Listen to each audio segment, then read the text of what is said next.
everybody. Welcome back to the Two Peas in a Podcast. It's been a minute, but we are here, and we hope that you are well as ever. We hope that you are taking care of yourselves and doing what you need to do, living your best life for you, whatever that looks like. But yeah, for those of us that don't know who we are, where you been?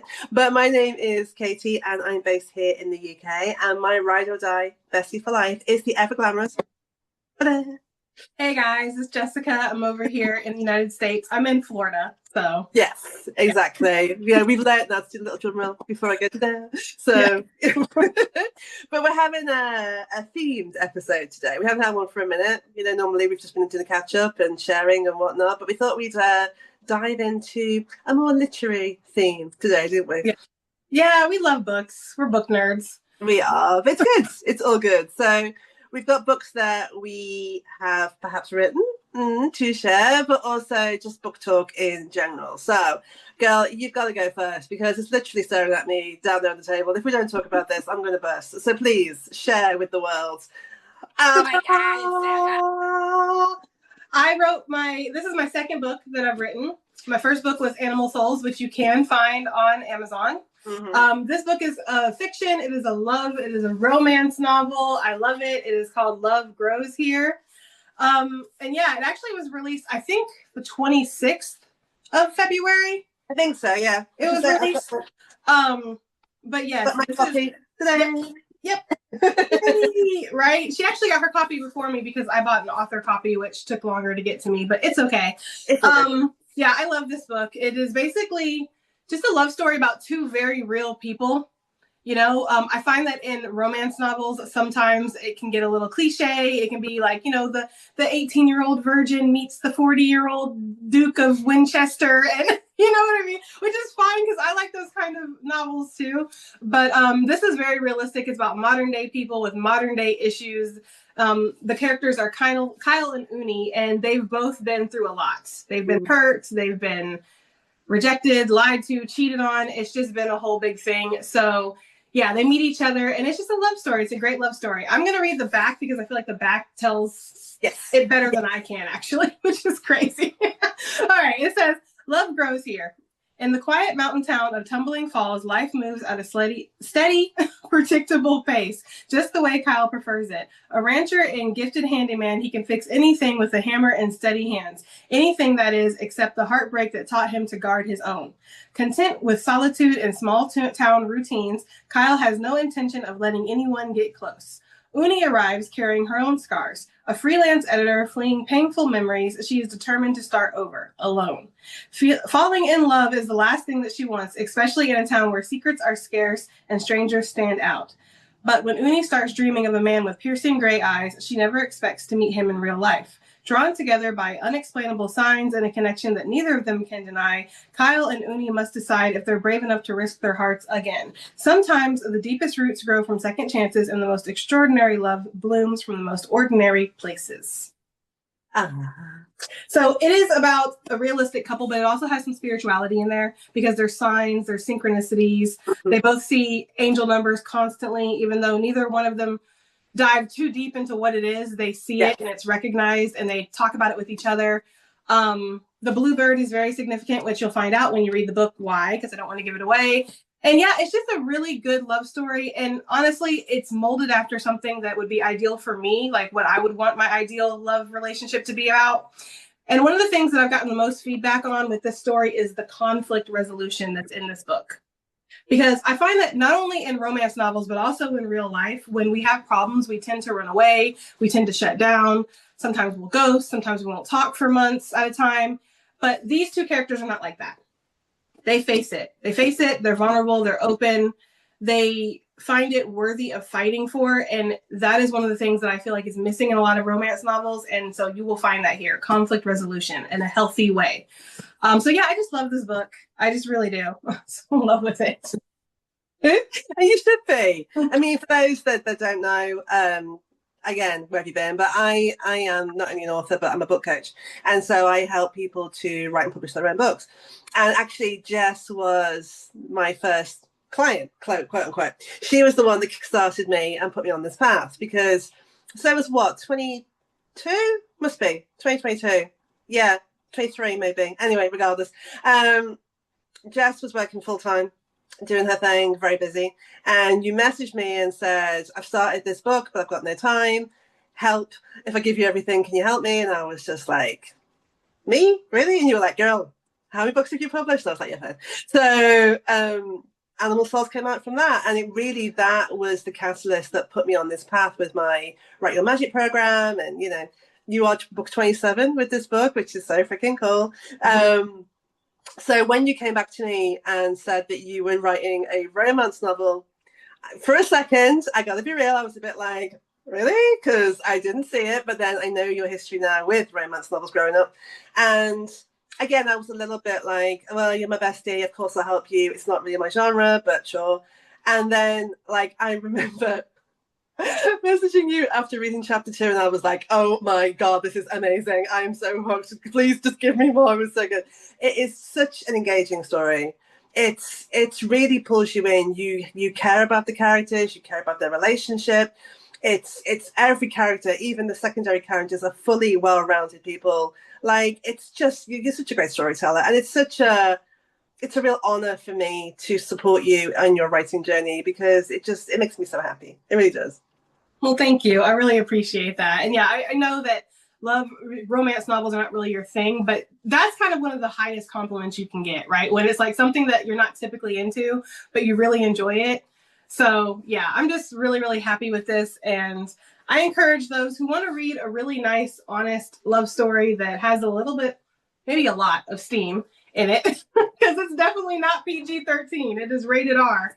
I would suggest you guys pick this book up. Yeah, it's really good. And I think that the title and the cover of it is a little unassuming for how much drama, how much juice is actually in this book.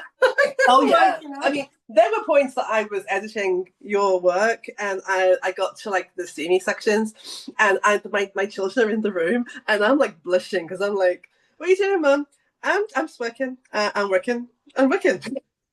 It's funny because I read this book like at least 18 times while we were editing it, and I was going through it. And I'm one of those writers that, like, I'll do half of it and then I'll stop and go back and do a hard edit and then continue on. Yeah. So I read this book so many times and I still found myself blushing at some of the parts. And I was like, dang.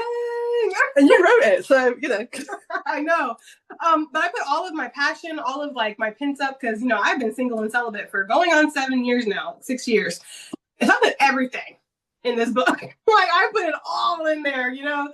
So it's just, yeah, it's a good read. And I haven't gotten any Amazon reviews yet, which is okay. But if you do buy this book and you're watching this, I would appreciate a review. But I have gotten a lot of comments on my YouTube channel about it, and people are really enjoying it. So I'm happy with that. Exactly. And of course, it has spurred you on to continue on this path, right? Because I know you're writing your third book, Mrs. Yes, I am. I'm working on my third book, which is, it's not a sequel to this, but it's kind of a continuation of Tumbling Falls. Yeah. It follows his best friend, Chester, which you'll see in this book. He develops over time in the book. It follows him with his love interest, Corey, that we kind of get introduced to towards the end of the book. So we're going to see things from his perspective. It's less about Kyle and Uni, although they do make appearances in this second book, but it's basically based around Tumbling Falls. So. Yeah. Exciting stuff. And obviously we'll keep you posted as and when that's ready. So exciting times. So when we talked about, you know, obviously wanting to center this around your book, but obviously then we thought, well, let's talk about books, right? And I know that we've done a book episode a long time ago now. I think it's one of the first ones we did. So I didn't necessarily want to just dive into the books that I love, because I've kind of talked about that. So I thought, you know what? I want to talk about my journey with books, as in writing them, because like I say, and I look, one of my, I wouldn't call it a failing on my part, but I'm quite humble about my writing career, which I'm sure you will attest to, Jess. I don't really shout about it very much, to the point that some people don't even know that I write books, which is just crazy. Yeah. But, you know, literally published my 10th one last month. So it's like, it's a huge part of my life and I love it, but I don't talk about it an awful lot. So I thought, you know what, if we're going to go there today, let's just, Kate, put your big girl pants and just fucking talk about it, right? So the first book I wanted to talk about, I'm blushing already, like, so stupid. Like, why do I get so weird about this? I'm saying it's crazy. The first one I wanted to talk about was This Beauty. So this is Happiness Makes Your Soul Smile. And this is not the first book I ever wrote. The first book I ever wrote, which isn't in the pile, was a book called Chasing Rainbows back in 2013. And this is book number 3. And the reason I picked this is because this book was actually published by a publishing company back in 2018. Now, I'm sure, Jess, you remember it was such an insane year that year. 2018 was a huge year for me in so many ways. And I had tried to approach publishing companies before. And, you know, as a writer, you kind of have to accept you're going to get rejected because, and it's not a personal thing. It doesn't mean your writing's bad. It's just there's lots of people trying to get the foot through the door. And of course, depends what else they're working on and yada, yada, yada. So again, sent this manuscript off. Again, didn't think it's going to get picked up. And so when I got the email to say they were interested, I think I screamed and danced around the kitchen for about half an hour. I was like, oh my God, this is insane. So yeah, it's published by a company called O Books, which is a subsidiary of John Hunt Publishing. They're now called Collective Ink, I think. Poet. But every book I write or have written is it's a moment of where I am in my life at that point. Right. So I always write the book that I need or write the book that I'm going through at that point. And so this book was written after and during the breakup of my marriage, which again, you'll know, Jess, because you were there, that was such a huge moment in my life. It was such a transformative space in so many ways, not just for my family, but also for me personally. And one thing was, okay, it really broke me for a minute, and it was like, okay, how do I get happy, and what does happiness mean to me, and what's that even look like? And so that sent me on a rabbit hole, because I was like, well, if I'm thinking about this stuff, like, it's one of those things in life, right? It's like, be happy. Oh, can't you just be happy? Okay, get happy. All these things, and we're like, yeah, that's great, but how? And what does that look like, and what is that, right? So I did loads of research, and I was like, okay, what blocks us from being happy? And then how do we get happy, and all these different things. And it really culminates in this book. So I'll read the back because you've read your blurb. Sorry, man. If you sometimes feel as though the weight of the world is pressing down on you like a 10-ton weight, or the constant stress, anxiety, and fear has become too much to cope with and you've lost your sparkle, then happiness make your soul smile is set to lift you right back up. Imagine if you were in control of how you felt and you were able to find your happiness no matter what was going on in your life. Well, the good news is you can. This book will put the power in your hands to find happiness every day and smile all the way down to the tips of your soul. This book will help you see how happiness is not some pipe dream that seems to be available to everyone else but you, but is actually yours for the taking. Through real-life accounts, practical exercises, and a huge dose of humour, Katie Haven shows you that you have the power to create your own happiness in every moment of every day. And I had a lovely quote from another writer here in the UK called Jenny Smedley, and she put, no one has ever before written such an accessible book as this one. I was just like, that's so cool. So, I mean, I tell you, as a writer, what I will say before I let you speak, Jess, I promise, is that to see your book on a bookshelf in a bookstore is the most insane feeling in the entire universe. As a bookworm, and have been since I was a kid, since I learned how to read, I've been a bibliophile, as it's called.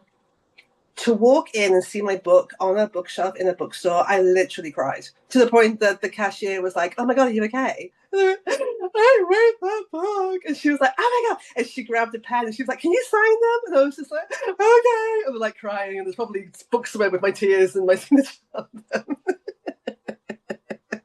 But yeah, I'm very proud. I'm very, very proud of this book. That is for sure. So yeah. I remember that day when you went into the bookstore and you saw it in there, because you messaged me immediately. I remember that. So yeah.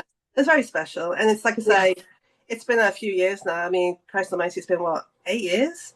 Wow. But it's still, the sparkle from it doesn't go of moments like that. You know, it's one of those things that you can look back on and it still just makes you smile. Yeah, which is great, you know. And I remember for a while there, you were like the happiness lady. Yeah, I guess we'll call you, like, that was your thing, like happiness and everything. So yeah, I really am just proud of you for that. And it was a thank you. And, you know, I think sometimes and a lot of things with books is it's confidence. It's not that people don't know how to write, because I think genuinely, I mean, to a point, I used to say everyone's got a book in them. Most people have got a book in them, right? But it's a confidence thing. It is, do you believe that? Do you honestly, can you sit there with your hands on your heart and say, you know, I could be a writer? And I think in moments like that, it is about the moment, but it's also boosting your confidence to keep going on the path. Yeah. Yeah. Because it's just like when you write a book, all of your imposter syndrome starts to yell at you. All of your anxieties and your fears and everything just starts to come out. And so, yeah, you have to kind of be stronger than those thoughts or feelings that you're having when you're writing a book. But if you can do it, it's a very like, it's something. What I love about books, writing books, is it's a physical manifestation that you get to hold. You know, it's not the same as like, I don't know, like let's say you're trying to lower your blood sugar or something, right? It's great. You get to look at the numbers and you see the numbers go down. That's awesome. But it's so different when you're holding something physically in your hand that you've manifested and you've worked hard on. Mm-hmm. It's just like, I mean, to sit here and think like I wrote this, it's just crazy.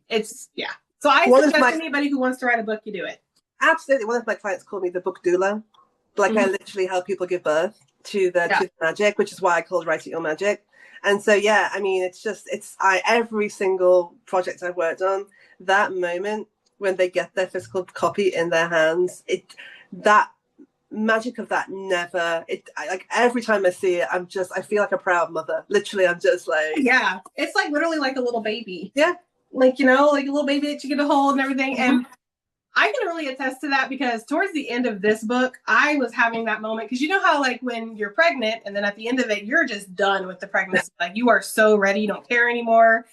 You're regretting everything. Like you're just like, I don't even want to do this anymore. That's how I felt at the end of this book. I was just like, I had to kind of drag myself across the finish line towards the end. And it was already written. That's the thing. It was just the last final edit. And I was just so over it that it was just like, yeah. So I agree with that. It's definitely like giving birth. Yes, it is. And we had some labor pains there. And I had to talk you off the ledge a couple of times, but we got there in the end. Yes, we did. We got there. And we'll be there again, too. So We will. Yeah. All right. So my books that I'm guessing we're going to go back and forth like we always do. Yeah. My books are not books for me. And these books are not too heavy because the last book episode that we did, I think I talked about, it was a lot of self-help and things that were really deep. This is just like fun stuff that I really like. So the first one I want to talk about is Face Forward by Kevin Aucoin. Nice. This was the Bible. Okay, at one point, like this was the Bible back in like the 90s, early 2000s, like this was the Bible. And you probably don't know about it, and that's okay. Some of the people watching definitely know about this. He is one of the greatest makeup artists in the industry. He has worked on damn near every single model, every single actress. And basically in this book, I'm going to move back because so you can see, he basically does just different looks, just different faces. He dresses people up. There's Martha Stewart. Yeah. Okay. He has done like so many people. I think that's Nicole Kidman or somebody. Yeah. And just all these different looks. He has his mom in here. And again, just teaching you how to do the face and the makeup. And it is just, I mean, I was obsessed with this book growing up. I was literally obsessed because at one point in my life, I was super into makeup. This is the most makeup I'll wear anymore. Like I don't really do a lot of makeup anymore, but at one point I used to beat my face down. Okay. Like you could just scrape makeup off of me. That's how bad it was. Okay. But I just loved it. And at one point I wanted to be a makeup artist and I was just so in love with makeup. And like I said, this and then Bobbi Brown, which I don't have her book anymore. This is actually given to me last year, Christmas time. I think it was either last year or the year before Christmas time for my sister. Because I had lost this at some point in my life, just moving. So she brought it over for me. Oh my gosh. There he is right there. Kevin Aucoin. I love this book. And if you want a great, like, just something where you can look at different styles. I mean, look at that. Look at different styles and just see what you can do and play around with your face. And it's just something that's just so nice. Like, can you believe that that's Julia Roberts? Like, wow. You know what I mean? Like, he transforms them to where you don't even like notice who they are anymore. Anyways, yeah. I love it. Like, so for those that don't know, I've got 3 kids and I've got 13-year-old twins, and I've got boy girl twins, and so my daughter is massively into skincare, makeup, the whole thing. She probably wants to be a makeup artist when she's older, but her twin brother is like, he just doesn't get it. He's like, how much is that? Well, why do you need that? And it's like trying to explain to him that makeup is fun, right? It's like, actually, I think the majority of men, I know it's not going to happen because of the world we live in, but I think they miss out because, you know, for a man, you can wake up in the morning, you might style your hair a little bit, have a shave, but it's like, that's it then. You know, you are who you are. As a woman, you can, like you say, transform yourself depending on how you do your makeup and what products you're using and what colors you're using. And like, it's so much fun and to experiment and to play. It's just like, I mean, it's creativity like directly, isn't it? Yeah. And the thing about makeup too is like people kind of try to demonize these things where they're like, oh, you know, take her swimming on your first date and everything and all that stuff. And, you know, makeup is meant to enhance. Yes. You know, and it's creative and it's meant for you to kind of put your creativity on your face, which is the same with that. You do your hair, your clothes, and people have been doing this since the dawn of time. Actually, this is right here based off of Egyptian. Yeah. Which is ancient, you know, and using like kohl eyeliner and using different stones and minerals to like do your face up and decorate yourself. I mean, this has been done for just since the dawn of time. Mm-hmm. People want to decorate themselves, you know? And so, yeah, it's just, you know, I don't expect everybody to get it. And, you know, some boys don't get it, and that's okay. I have some things about boys that I don't get. We have lots of things about boys that we don't get. You know what I mean? Like, there's some things that I'm just like, that boys do that I'm just like, okay, but hey, that's them. Do you? You know what I mean? I'm one of those people that's very happy that I was born a woman. Yeah. Even though there's a lot of, you know, problems that come with that. And there's a lot of body issues and things in this world that it's like everything is kind of telling you that being a woman is horrible. Mm-hmm. I'm actually really happy to be a woman. I love being. Yeah, absolutely. I mean, given the choice, I think I would definitely come back into this gender again. So. Yeah, for sure. I mean, you know, well, you know. I mean, that's my first book. Jess doesn't want to come back at all, so that's a whole thing. Yeah, that's what I'm saying. Like, I really don't want to come back. So if I had to give the choice, I'd come back as like, I don't know, a butterfly. 21 days. That's all I'm committing to this. You know? She's so done. So done. Oh, bless you. No one knows. So, book 2 for me is, it's again another one that I wrote, although I didn't actually write all of this. The next 3 are collaborations. I compiled them. And so, I mean, if you know, you know, because the first book is the first Rise anthology. And the reason I just, as a quick thing people don't know, I do a women's event here in the UK, Norwich, every year. This year in October will be the 7th one, which I'm still like, that's insane to me, but it's whatever. It starts in 2019, and it's a place for women to tell their stories, because I'm a huge believer in the power of that. I've seen it firsthand. One of my mantras, which I still think I should get on a t-shirt, is when a woman owns her story, she releases the shame that was never hers to carry. I love that quote. And so, you know, I create this event, this safe space, and there's this real magical, powerful space. But what was happening was that I was getting messages from women, not just around the country, but also globally, going, I wish I could come. It's too far away. Would you ever do it here? Would you? And, you know, at some point I would love to take Rise bigger, because I do see the potential. But I thought, I'm doing a disservice here, because every woman has a story. And so how do I create a platform for women to share, right? And so, like, hello, Katie, you're an author, book, right? So I wanted to do it so that it was a safe container for women to tell their stories in a book form. And so this came out in, I don't know, I can't remember, when was this published? Katie, you should know your own stuff, babes. That's bad. Isn't that bad? No. Not when you have as many tabs open in your brain. That's true. I mean, I do have a lot of tabs open in my brain. Hang on, 20, I should know this, 2023 was the first one. There you go. I have to do the math backwards. But yeah, 2023 was the first one. And I was inundated. I mean, literally, that's how many stories there are in this book. I was inundated. And it shows how much it's needed, right? Yeah. So again, I'll read the back. Women's stories matter, and we all have a story to tell. By telling our stories, we can help a woman feel less alone in the world. It could give her hope, inspiration, and guidance to change the course of her own destiny. Stories are not just about filling time. They help us see ourselves and to feel less isolated in the world. There are millions of women out there, each one dealing with her own challenges, pain, and issues, and many of them will convince themselves that they are the only ones that have been through something like this, that no one really cares, that they're all alone.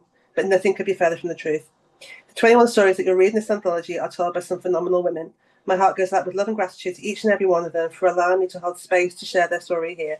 Stories of pain, heartbreak, and trauma, but also stories of inspiration and hope.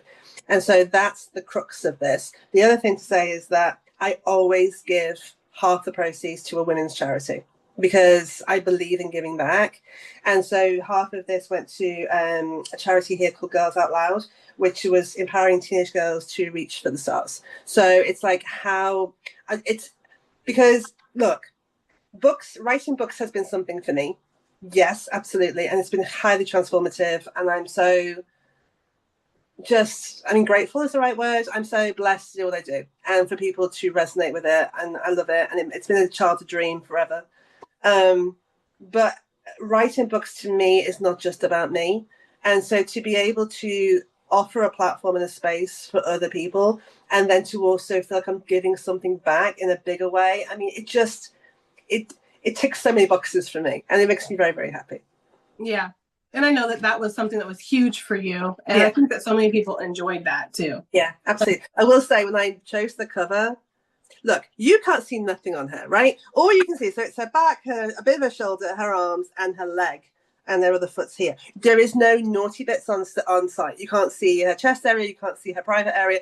But apparently this is not a suitable cover, even though it's Amazon's cover that I chose. It's on their KTP.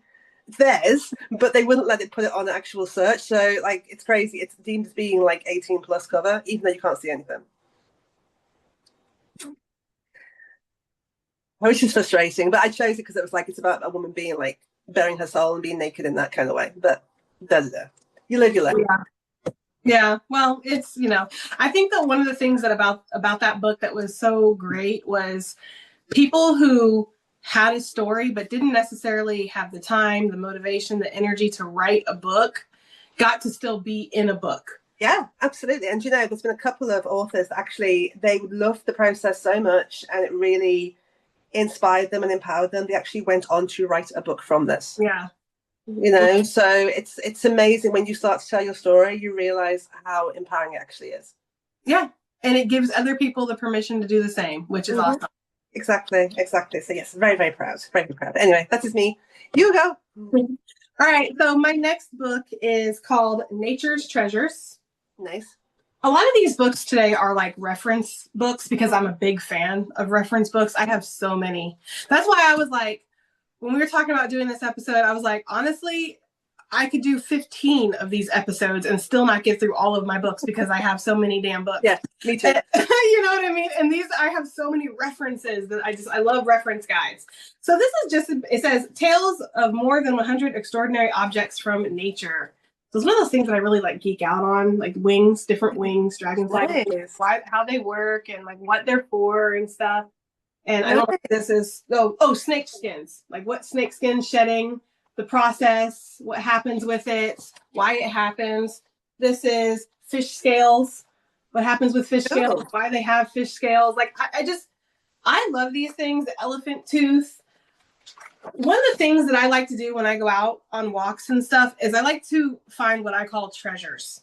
Mm-hmm. And I've been doing that for a very long time. Yeah. She knows. My whole altar that I have is full of just different like oddities or things that I find in nature.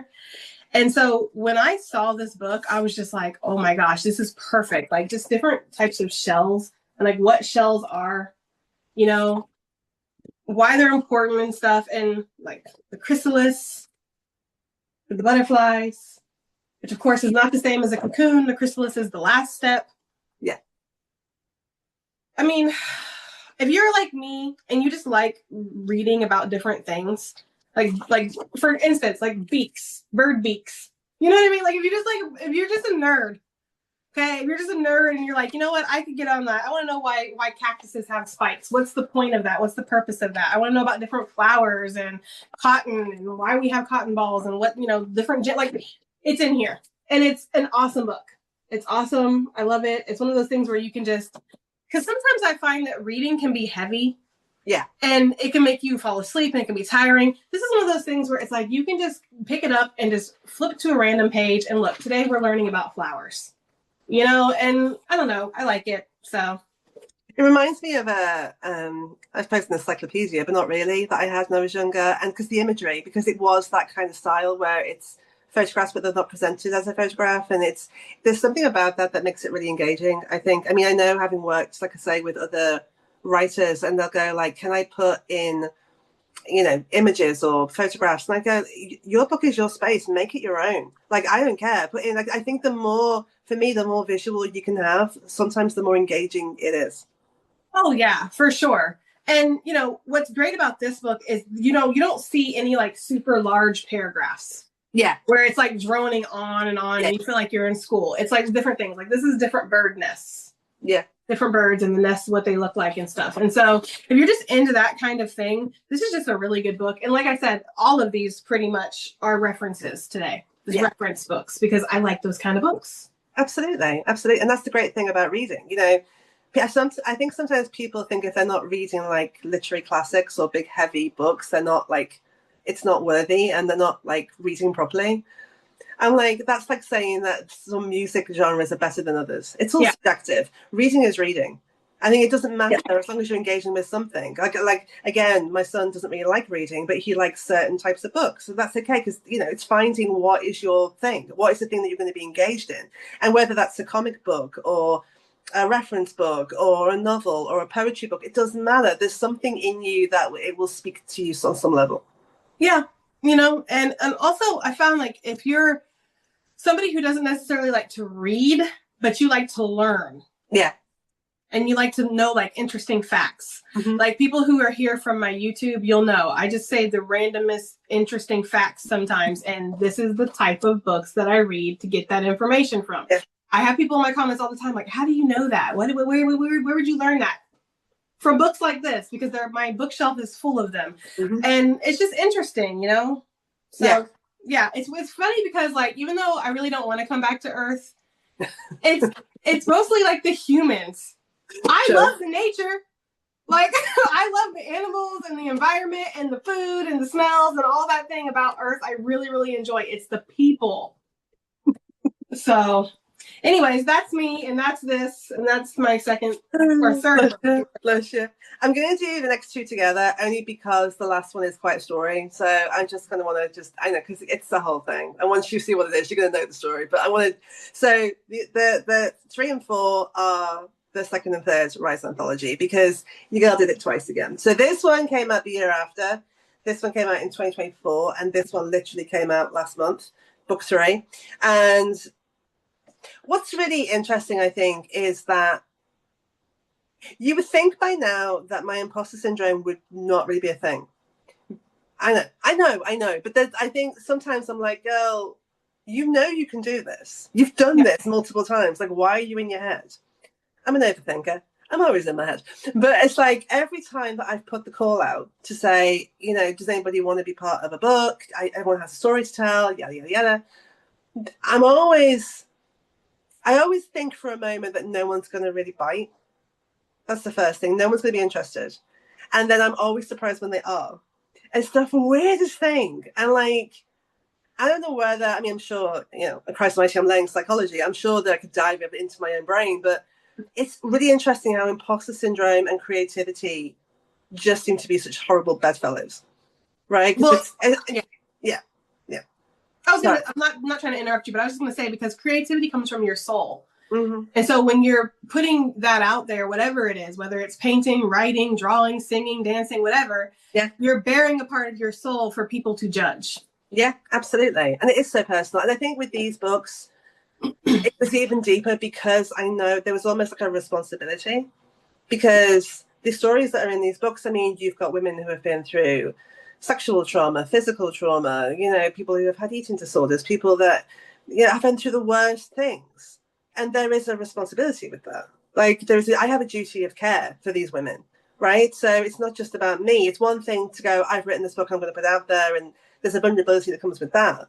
But to hold space for other women and their trauma, that's a lot of responsibility. And it's something that I never, ever take lightly. And there was a moment, so the first 2 came out within a year of each other. The last one there was 2 years, for multiple reasons. But I did wonder if I was going to do it again. But because it is such a responsibility, but it came to a point where I was like, yeah, but the payoff is worth it, you know? Yeah. Yeah, for sure. So, I know that, sorry, I know that, so 1, 2, 3, I know there's going to be a fourth one. I mean, not anytime soon, but there will. So I think if I want to keep doing these books for as long as I possibly can, because I just think they're so important. Yeah, and there's so, it's like an endless well of people who want to tell their stories. That's the thing, you know? Yeah, absolutely. And I feel like people will jump on the next book too, because there's reliability here, that this is your 4th time you've done it. Yeah. It's not one of those things where you get involved in the project and then you're like, okay, is it ever even going to be finished? Like, people know that you're going to finish it. And may I just say, because I really want to just acknowledge this, the transition of the titles or the cover pages. Can we do that? Can we show the first one? And the first one that was an Amazon cover. I'd say so when you publish a book through Amazon, there's a process. It used to be called CreateSpace when I started. It's now called KDP, which is Kindle Direct Publishing. It's very straightforward. It's free. It's a whole thing. So they have book covers that you can use. And so I saw that and I was like, that really resonated with me.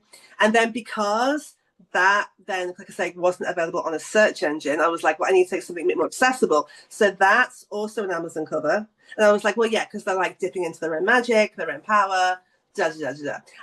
To be honest with you, this is my least favorite cover, but it is what it is. Yeah. And this time I was like, so if you work with me on a book, I can't design book covers. I'm not a graphic designer. So I use a website called Fiverr. And so if you find an image and then I have a guy and he helps me put the cover together, and then one of my writers actually helped me with the spacing of the title and stuff, now this has got a thing across it because this is a proof copy. I love this cover. Like, I love this cover. So I mean, it's just so gorgeous. It's like she's walking through the fire, but she's also made of the fire. It's like Phoenix vibes for me. Yeah, absolutely. I love this cover so much. As soon as I saw it, and you also like red. Oh, red's one of my favorite colors, absolutely. But when the Fiverr guy sent me the proof for me to say, like, are you happy? I was like, I got really emotional because I was like, that's what this book is. That's what this image has always been about in my head. And so to see it on the screen was just like, yeah, it's such a beautiful transition. Like, I really love that cover. It's one of my favorite covers that you've ever done. It just is beautiful. Looks professional. It's something that, like, if you're looking in a bookstore, if it was there, like, it would catch your eye immediately. You'd be like, what is that? You know what I mean? So I just love it. It's great. And you use him for everything. I would say he does amazing jobs at book covers. Literally all I did was give him this image. Yeah. That was all I did, was give him this image, and he did everything. And his work is phenomenal. So yeah, absolutely. Yeah. So I'm really proud of that book. I love that cover. It's amazing. That's why I wanted to give it a shout out, because it's like the best. So yeah. Okay. So my next book is my oldest book that I own. Okay. Yes. This is my own, like, if out of every book that I have, this is the oldest one. This is from when I was a child. Okay. I don't know. Let me see if there's a copyright in here somewhere. I love that. I don't even know. I don't know. It doesn't even have a copyright because it was from something else. It was like from some kind of kit or something. Right. But this was, I mean, I'm going to guess when I was like maybe 11, 12 is when I got this book. Mm-hmm. It's called Birthstones. Okay. Oh, wait. It has a copyright. 1995. Ah, so you're right. Okay. It is. I'm telling you, it's very old. It's one of my oldest books. It is my oldest book. It came with a kit or something. Mm-hmm. This was the moment in my life when I knew I was, like, different. Even though I've kind of always known that. And even though, like, for those of you that are coming from the Moody Tarot and you've heard a little bit of my life story, spiritual gifts run in my family. Like, everybody has some kind of psychic ability or spiritual gift. I'm just the only one that's kind of come out of the closet and been open with it and made something out of it. But this was when I was like, magic, right? And like psychic stuff, and like, you know, and it's birthstones, and basically like what your birthstone means, and you know what the meaning is, and why it's significant. And so May, that's when I found out my birthstone is emerald, and it was like, oh, green is my favorite color, and it just talks about like emeralds and why it's significant for May, and it's just like a little reference thing. Basically, it's like, honestly, that's what I'm saying, guys. Reference books have been like my thing since literally the beginning. Before I even knew that I liked them. Like, and so I don't really ever look at this book anymore, to be honest with you. It's not something I look at. It's not something I grab. I haven't touched this book in a very long time. I just wanted to get it out because it's just so nostalgic for me. It's just so nostalgic, Yeah. you know? And Yeah. so, yes. I get it. I absolutely get it. I have books from my childhood still as well. Like my favorite book growing up was Matilda by Roald Dahl. Mm-hmm. And I must have read that book about 30 times. But like I haven't read it in a really, really long time. Of course, you know, the movie adaptation came out and then there's a musical about it. But the original book, like I still have my original copy somewhere. And there's something very nostalgic about it because I think you also remember who you were at that point. Yeah. Yeah. Yeah. And I think that's what I really love about this book. And, you know, $6.95. Not bad. In 1995. Mm-hmm. That's kind of expensive when you think about it nowadays, because like with how much things are now, like that's kind of expensive back in the day. But yeah, no, when I think about who I was, it's like I was starting to like, I was so open and I was like starting to experiment with like things that interested me and like, you know, like, I don't know. I just wanted to put it in here. No, as sure. honorable mention. Absolutely. I love that. You know? I love that you've still got it. It's so cool. Yeah. It's just one of those things. So that is that. That is that. Okay. So my last book, this is the book that has the story. And if you know, you know. I know, Jess, you were there through it with me and you were amazing because you were so supportive, as you always are.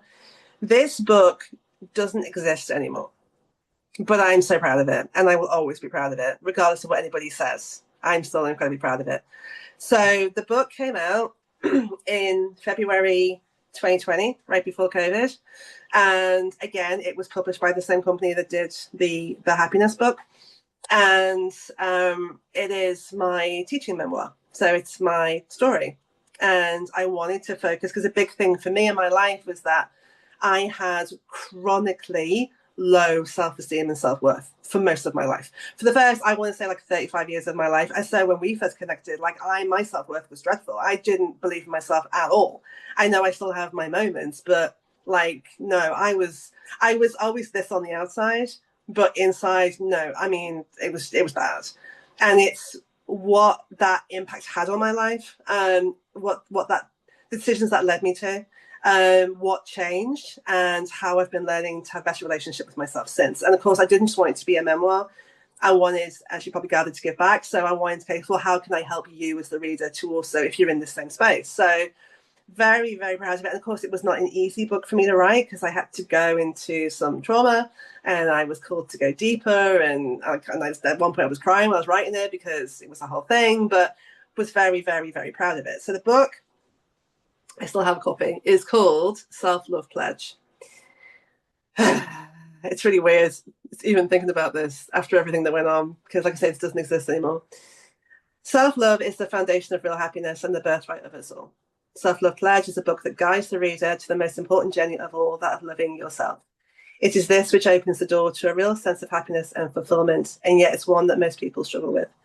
Katie Ohm explains why learning to love yourself is such an important thing for all of us, providing practical exercises to help the reader do just that. She draws on personal experiences, which are both shocking and deeply moving, to help each person who reads this book find the inspiration that will turn their life around. So, why does this book exist anymore? So I have to be very careful what I say. So I won't go into huge detail, but ultimately, with both books, I was able to go and do an official launch the day before they came out at one of the oldest bookstores, certainly in the UK, if not the world, called Watkins Books in London. And it was a book signing, and I got to give a talk that was filmed for their YouTube channel.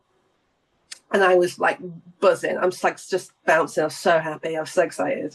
So excited. And I came home on the train and from London back to Norwich, and I went to bed. Now, obviously, there's a time difference between Jess and I. There's, at the moment it's 4 hours because of daylight savings, but normally it's 5.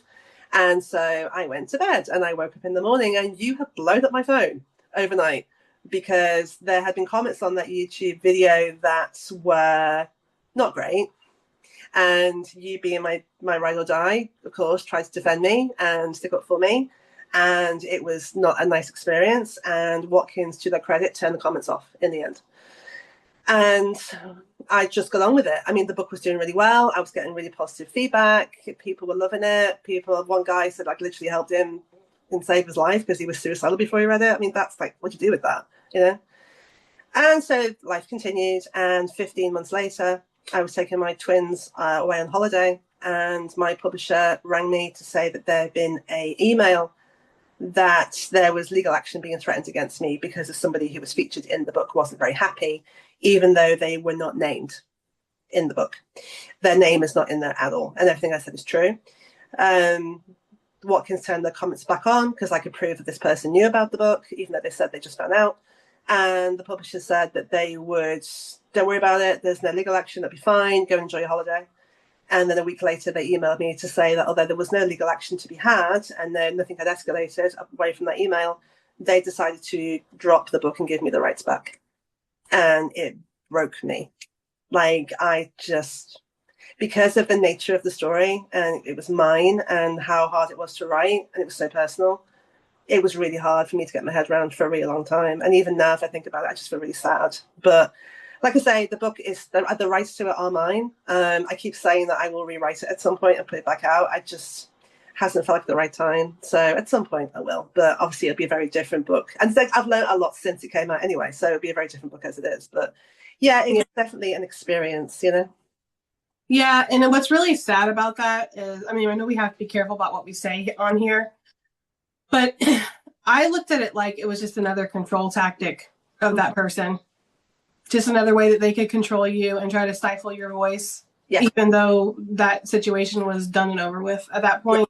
Yeah. So it's just really sad and it's unfortunate. And I know that that is something that you do keep saying that you'll go back to, and you will when you're ready. And if you never are ready, then you never are. I know, absolutely. But I am still really proud of it, even though, like I say, that what happened from it, it doesn't change the fact that I wrote that book and it helped people who read it. And that is my takeaway. Yeah, exactly. And it's hard to kind of tell your story without mentioning the things that have happened, because that's part of your story. Exactly. And it was such a huge catalyst moment to learn how to love myself. But how could I not talk about it? Yeah. So it's one of those things where it's kind of like, if you were to go back and visit it again, how would you be able to kind of navigate around that when that's such a big part? But I feel like also, like we talk about this all the time, things happen in circles in life, and lessons come back around for us to face again with different spaces, different faces. And so I feel like you have actually attacked your self-love, like, in many different ways since then. Mm-hmm. You faced that. Yes. So I think there is material for a redo, but we'll just have to see how it goes, Yeah, absolutely. Absolutely. But yeah, I thought, if we're talking about books and books that mean something, I can't not talk about that book because it was such a moment for me, Yeah. Anyway, that's my book. So I'll let you finish and finish what you've got in front of you. This is the last one, and this is a book that I had been given for Christmas, I want to say 5 years ago, when I was still a part of the women's club. Yeah. That dark period of my life. What started out as being something so great turned into something not. But at one point, president of the women's club, her name Elizabeth. I don't think she's gonna have a problem with me mentioning her. I don't even think she even knows that this channel exists. But anyways, she gave me this book. It was in an auction because the women's club did auctions where people would, give their stuff and they would auction it out. And my favorite flower is roses. And so this is the ultimate book of roses. Okay. And when I was given this book, I was like, oh my God, this was so awesome to me. I didn't even know it existed. And I mean, look at this thing. This is thick. It's a book, yes. I mean, I could beat somebody with this, okay? It's just, as you can imagine, I'm just hoping that you can look down because it's hard for me to lift up. Every single different kind of rose that exists in the world, which is important for me.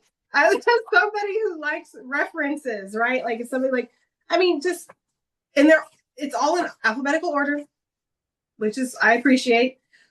Just every single different type of rose. I just love the photography. I mean, it's stunning. I mean, even if you're not necessarily massively into roses or flowers, you can't deny the photography, and that's beautiful. Yeah, and I don't know if people can really necessarily see because this is such a large book. It's like huge. But just flip to a random page, just different roses, and it's got like the origins and what the name is and the genus and all of that good stuff. Well, not genus, but you know what I'm saying. Yeah. And yeah, it's just, I mean, I just love this book. It's just one of those things where, again, it's the kind of book that you would like have on your coffee table. Yeah. So like when people will come over and like you're busy doing something, they're just like, oh, every single kind of rose that exists. Let me look at this. You know what I mean? And then like you didn't realize that all of these different roses are out there. It's crazy how many different kinds of roses that there are. Yeah, I'll say. I know, just as a side, that you bought some British daffodils a couple of days ago. Yes. And you were stunned by how quickly they bloomed, and you sent me a beautiful picture. It's like, I know that plants and flowers mean so much to you, and so I appreciate, it's not necessarily the kind of book that I would get, but for you, I know the significance of that, and it's such a beautiful gift because I know how much it means to you. Oh yeah, I love flowers. Mm-hmm. I love, as you know, plants, like you said. I mean, Jesus, I think when I did a count, I have like 70 plants or something, which is actually pretty good for me because at one point I had a lot more. I was gonna say, at one point you had a lot more. Yeah. This is the face of somebody who needs an intervention, but you know what I mean? It's a cry for help. But yeah, no, I mean, my dream would be like to, I don't know, live in a place where I could have like that on the side. Oh God, yeah. You know what I mean? Like I would, or like this next one. I mean, like if I could have like a garden. Oh my God, you just like dying on I would never leave this place. Like, so happy. And that's what I'm saying. I just love this book. It's so beautiful. It's so amazing. And yeah, I'm just so grateful that I was gifted this. It was like one of those moments in life where somebody like sees something and they think of you, which doesn't happen to me very often. So I was just like, oh my God, like, thank you, So yeah, the ultimate rose book. I mean, even the cover, it's a beautiful cover. I mean, all the different roses and stuff. And I don't know. Yeah, there's 1650. So 1,650 different images of roses. Wow. And I'm trying to find. I was going to say that's nothing to sneeze at, but I have hay fever, so yeah, probably. Well, I wanted to find when this book was made, but some of these books I'm noticing they don't have the copyright in the front like they're supposed to. Some of them in the back.